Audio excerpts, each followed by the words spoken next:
How's it going, everybody? It's your boy, MomentOfSanity here with yet another Flat Earth video.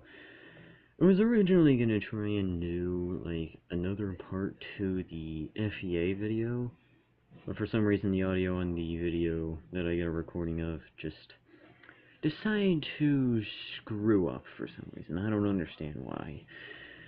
But today we're gonna be taking a look at yet another low-hanging fruit of Flat Earthers, and yes, DelanoTV. One of the most prominent retards, or flattereds as a lot of people like to call them, within the entire community. So today we're going to be taking a look at 5,000,000% proof that the Earth is flat. So let's take a good old-fashioned look. If you still believe we live on a ball of water, you's a stupid, brainwashed motherfucker. It's a flat I actually wonder who really is the stupid one. I mean, come on, you look like you just came out of a cave. Earth is flat as fuck. You as a person who believes we live on a ball of water, all they can do is this. So we live. Are you sure about that? Because that's kind of what you're doing. All you do is just kind of just talk. That's all you do. In fact, that's what you're doing right now. What we're doing is talking without showing any kind of evidence. I kind of want to see some evidence. I wonder where it is. Show me some. We live on a ball of water. Yeah, we live on a ball of water. But shit, man, I don't see no curve. Oh, man, that's because it's too big. But damn, man, it sure don't feel like we moving. Oh, that's because we moving so fast. Okay, that is just a retarded argument to me. What he's setting up here is just, I believe this is a straw man argument, as those in the business like to call it. Look, the thing is that his first little point, yes, that is in fact true. We don't see the curve because of the fact that we're so minuscule compared to the Earth. I mean, come on. You compare yourself to the size of the Earth, you would pretty much be the equivalent of a grain of sand next to, I don't frickin' know, like, probably like a grain of sand right next to the freaking Empire State Building, if the Empire State Building were crumpled up into a ball. That's pretty much, my best kind of comparison right there. The second one, that just makes literally no sense. No one says that as a proof of the fact that the Earth is moving. Just because it's moving so fast doesn't mean that we don't feel it. Let me just simply hit you with a little hypothetical situation. Say that you're on like one of those really fancy like Japanese trains that go like an insane amount of speed. Get up on one of those things, you just stand up. Do you feel yourself moving? Do you feel yourself like, do you feel like the resistance of the air? No, you don't, because, technically you are part of that train. You are moving at the exact same speed that it's moving at, therefore, you don't really feel the movement. You could walk around as much as you want. Pretty much the only thing that'll affect, how you feel on that train is if it suddenly makes just a jolting stop. That's about it. That'll be pretty much all it'll take for you to be sent flying forward into the nearest windshield. Kind of same thing for the Earth. If the Earth suddenly stopped spinning and moving, we would all just pretty much turn into projectiles. We would be all like crashing into each other, crashing into buildings. We'd be screwed beyond belief. The fuck out of here. Look, check this out. Check this out. You say we live on a ball of water, right? Until your ass walk this way and come back this way, then I believe. But that. Oh, really? You're setting up a nice little impossible situation for us to try and, prove that the Earth is, an oblate spheroid? Really? I mean, there's several different people that have actually traveled around the entire globe in, like, kind of one direction, so, I mean, the thing is that, if we actually lived on a globe, you would not be able to actually go from, like, let's just simply say, like, from, like, Alaska to, like, Japan on boat. You would have to go through, like, a whole bunch of calculations to try and make a whole swerve all the way around if you're believing in this magical, mythical ice wall.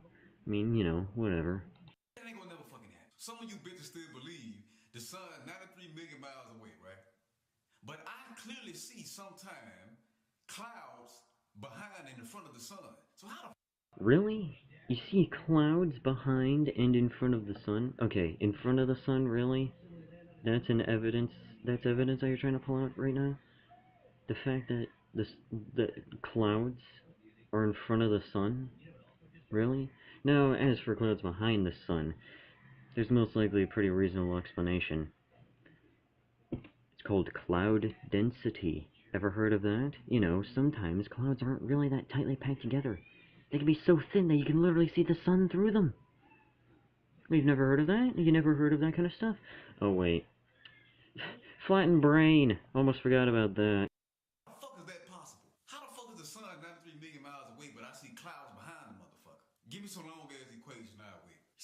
We don't even need a long equation. All we need is just simple logic. Something that you clearly don't have. Say we got 20,000 satellites, but I don't see now one of the motherfuckers when I look up in. Really? The satellite argument? You're really trying to pull this one out of your ass? Most of these satellites aren't like the massive satellites that a lot of people like to try and imagine these satellites being. Some of these satellites are actually quite small. Pretty much, probably the size of an average human being, which means they would be pretty small compared to the Earth. And of course we wouldn't be able to actually see them during the daytime, and sometimes we can't even see them during the nighttime. But sometimes they do in fact have those like little beacon lights that like flash on and off and they move throughout the entire sky. That's called a satellite. You can see satellites into the sky if you see those little beacon lights. Now some of the other satellites, some of the ones that are probably older or probably don't have enough, power within them, or maybe are just nothing but shrapnel at this point. Those I could probably explain just by simply saying, of course you won't be able to see them because, they're really tiny little things. Kind of like your brain, really tiny. In the sky. Then you Google the pictures of the Earth that was fake, and we supposed to have satellites, but you don't see none of the satellites in the goddamn supposed to be real pictures of the motherfucking Earth. It just don't. Of course you wouldn't see them because, let me let you in on a little secret that I already just pointed out. They're small. Really small. Yeah. Don't make sense. Use your fucking eyes. How don't you use yours? Go outside and get some sunlight for once. Some of you people in college, you spending thousands and thousands of dollars a semester to be taught bullshit. By this little statement right here, I can guarantee you, I am betting my left leg right now that this guy has never passed college, let alone even passed high school. I don't give a fuck if you offended. Suck my nuts. I don't give a fuck. Whoa, whoa, whoa, whoa, whoa. Oh my god, just calm down there, buddy. Yeah, we're getting into an insult range that I don't even want to go into right now. Really? You're pulling out that argument? Man, that is compelling argumentation right there. The suck my nuts argument. My goodness, I might as well just simply back out of the argument right now. Might as well just simply stop the video right now. End the video right now. End it. Just end the video right now. This guy's already got me beat. This guy's already won. Flat Earth. You go outside and walk. It looks flat. I don't feel like I'm moving. Water always finds its own level. So when I look at Water always finds its own level. I absolutely hate it when flat earthers bring up this singular argument right here. Water always finds its own level. Look, if you look far enough, you'll actually be able to see a small bit of a curve. It's a slight curve, but it's still noticeable if you even decide to take a picture and draw a line using just the simplest of paint tools. Like, that's all you really need. Simple technology and simple vision. I like how you're saying use your eyes, yet you can't even use them to begin with. Like, you're retarded as all hell right now. the bayou, the ocean, the lake, a swimming pool, anything. Oh my goodness. Bringing up the odd reality argument of a swimming pool not showing a curve.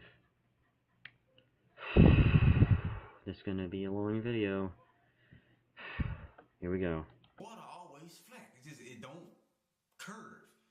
That's because of the fact that you're trying to pull up something as an argument that is so small that it's small compared to the entirety of the Earth.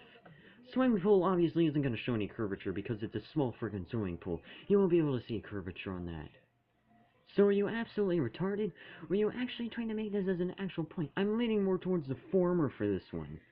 Proof with my own fucking eyes. Water don't bend, you stupid bitch. What? Come on, man. In the Well, water doesn't bend, but water particles can bend. Never thought of that, have you? Bible. Some of y'all people who don't believe in the Bible like to, make a little comments and say, "Oh, he still believes in the goddamn." Yeah, I do. Oh no. Oh no. Oh no, he's a Christian. Oh no. Screw it, we're still gonna continue the video. I believe in the Bible. It makes sense. But think about this. Oh yeah, it makes perfect sense. Stoning people because they don't believe in your own beliefs. Obviously makes perfect sense. Beating the living crap out of your children perfectly makes perfect sense. And the earth being frickin' flat and water being above a glass dome. Perfect sense. Obviously just perfectly logical, man. Might as well just toss away the several hundred years of science that we currently have, all for an ancient book with ancient morals. Might as well just simply do that right now. Go back to the caveman era. Everything in the Bible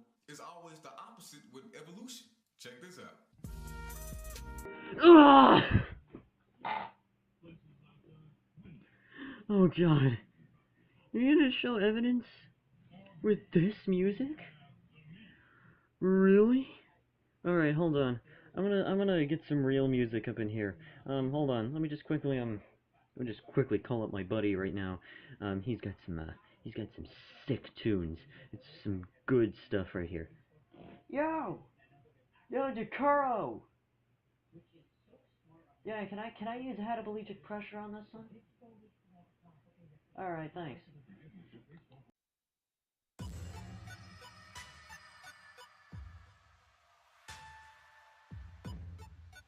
I like how he's trying to show this as, like, actual evidence. Alright, let me just quickly read this one out here. Earth before the sun and stars. That literally makes absolutely no sense to begin with. Stars and sun before Earth. I mean, you know. Makes perfect sense, to be honest. I mean, it could have happened either way. It's just that the most logical explanation is that the stars and the sun ended up appearing before, you know, the Earth finally took shape. I mean, the Earth was a thing. It's just that, you know, I mean, they most likely appeared probably even together to begin with. So, you know. Earth covered in water initially. Earth a molten blob initially. Do you not know how volcanoes work? Obviously, it needs to cool down, so that way, you know, it can actually, you know, solidify and, you know, become a little bit more land. Then it was covered in water, so, you know. Oceans first, then dry land, and then dry land, and then the oceans. It actually makes perfect sense due to the fact that the early form of the Earth was most likely extremely, like, sulfuric and everything. Like, it was absolutely awful. Just simply imagine, like, if the sulfuric seas from the Calamity mod evaporated, that would be pretty much the rain that we would end up having if this, you know, the Bible were actually true to begin with. We would have the sulfuric seas everywhere. So, of course, you know, eventually water ended up taking form, and then normal rain started happening, and then the Earth, you know, got its oceans. But, you know, the land didn't, you know, appear, like, you know, automatically. The land was then covered by water, and then land started appearing as the water kind of dried up, some of it frozen, you know, glaciers and whatnot. Life first created on the land, life started in the oceans. Again, perfectly logical to begin with this one. I mean, come on. Do you really think that bacteria are gonna live, like, thrive on land? Like, early bacteria. They most likely, you know, formed, you know, within the oceans, and then they managed to, you know, become multicellular, they became eukaryotic, they, you know, suddenly kind of started evolving and everything, they kind of just simply became what we know as animals today. Planets created before sun, planets came along after the sun. This makes absolutely no sense. Clearly this guy does not know how photosynthesis works. I'm not even going to get into this one, as it's just so simple that even someone as brain dead as he can understand this one. Land animals created after birds, land animals existed before birds. Again, perfectly logical for evolution. Whales before land animals before whales. I'm not exactly sure about that one. That one is kind of ticking my little BS meter right there, so, you know, let's continue on.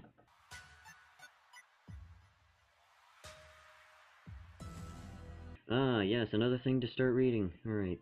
The globe, the foundation for evolution, the Big Bang, atheism, alien seeding, paganism, the occult, the New World Order,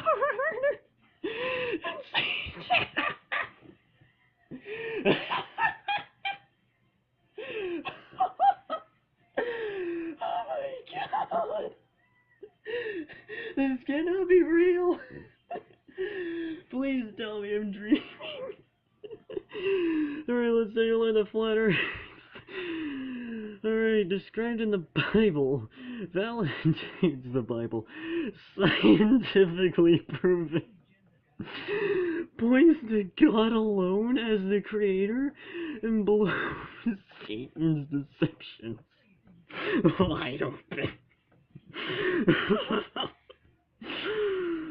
Now do you see why they are lying?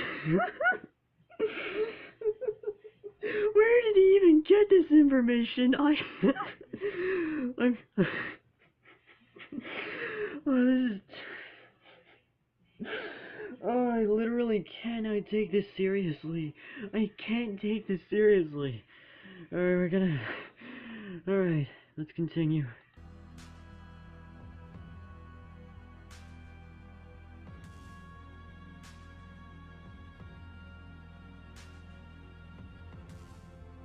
It clearly says in the Bible a lot, to the ends of the earth.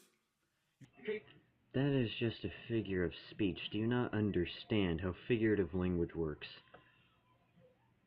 Did I just seriously try and ask a flat earther if they didn't even know, like, if they knew how, you know, that kind of stuff? Of course he doesn't know how that works because, you know, flat earth logic. What do you expect?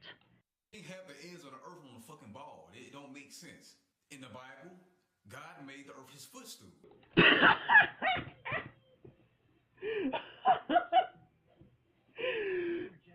I'm sorry, I'm trying to take this as seriously as humanly possible but when he's pulling up, you know, stuff like this, you just can't take this seriously anymore. Like, what even? Ah, yes. Jules Terrarium. Yeah, 'cause that makes perfect sense. They were living in a freaking terrarium, and this guy is just quite literally going like, alright, time to screw with Florida. Like, like, are you kidding me with this? Also, you can't have a Christian flat earther without them just randomly pulling out a quote from the Bible that probably has nothing to do with the current argument. Because, you know, whatever. I mean, obviously, this is perfectly logical. Perfectly logical. Again, toss away all the science that we currently have that perfectly explains how everything works. And let's just go for an ancient doctrine that pretty much only like 10 or 12 people quite literally take as seriously as humanly possible. You can't do that with a fucking ball. It says the earth sits on 4 pillars. Come on, man. You're right. You can't do that with a ball. Mostly because this flat earth stuff doesn't make any kind of sense. Ever considered that? No? Why am I even trying to bother explaining this? I told you that it's a dome up there. A rainbow make this. Think about this. You need a mirror to make a rainbow inside, right? With water, right? So if you have a rainbow outside, what the fuck is giving it that mirror to make the fucking rainbow? The motherfucking dome up there, bitch. The first.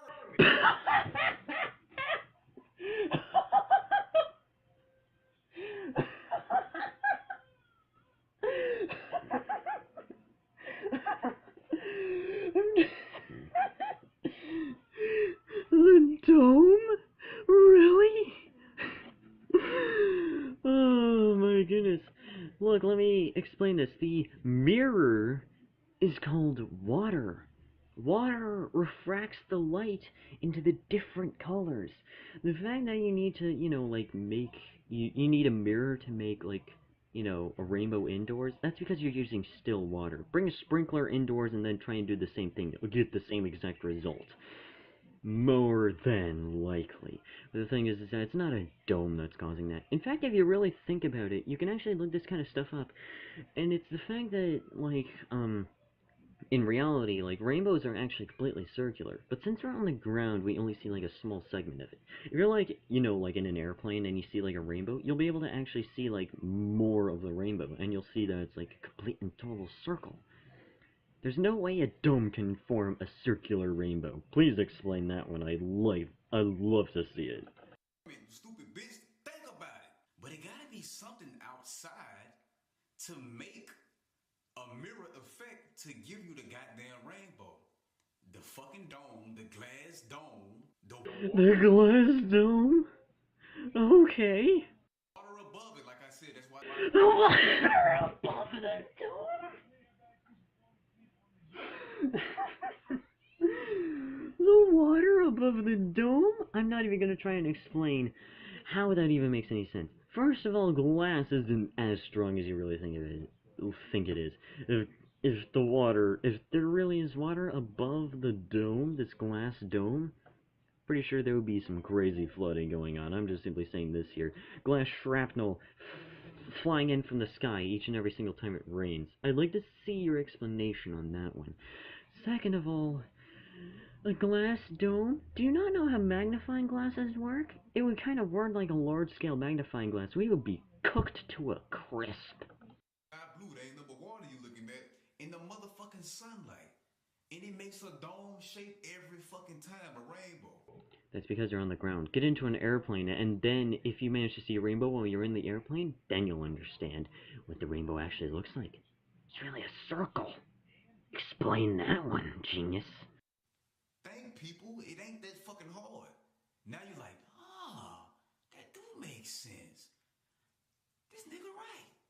No. No, you're not. This doesn't make any kind of sense.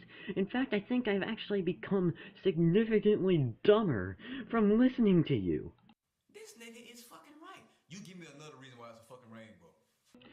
Several different reasons. There's water in the atmosphere, in the air, that can refract light and create a rainbow. You can go into an airplane and see the full shape of the rainbow. There's several different reasons that you're failing to even mention. That, or you're not mentioning it purposefully because it would refute your point. My only explanation for that one is probably the latter. You can't. Shut the fuck up. You don't know shit. I want to tell y'all the earth fucking flat. We ain't fucking moving. The sun and the moon orbit around us. Oh, and he's also geocentrist too. I think this is a perfect time to stop right now because any more of this video and I'll end up losing the last bit of brain cells that I probably still have left floating inside of my skull. So of course, in conclusion for today's video, to sum up today's lessons that we have learned, apparently the glass dome is apparently made out of freaking like Kevlar glass or something like that can apparently hold up several trillion, like possibly even like immeasurable amounts of water above it without freaking breaking. Apparently the glass dome and the water above the dome cause rainbows, and apparently we all just live in God's terrarium, because that makes perfect sense. But yeah. So anyways, if you guys enjoyed today's video, please consider leaving a like. That's very well appreciated. Comment below on what you want me to do next. If you want me to continue this video, go ahead. Leave a like down below. Go ahead, whatever you want. And of course, if you didn't really like this video and you're flat earther, consider leaving that dislike. You know, because I don't really give one about that. But yeah. I'll see you guys in the next video. Bye-bye.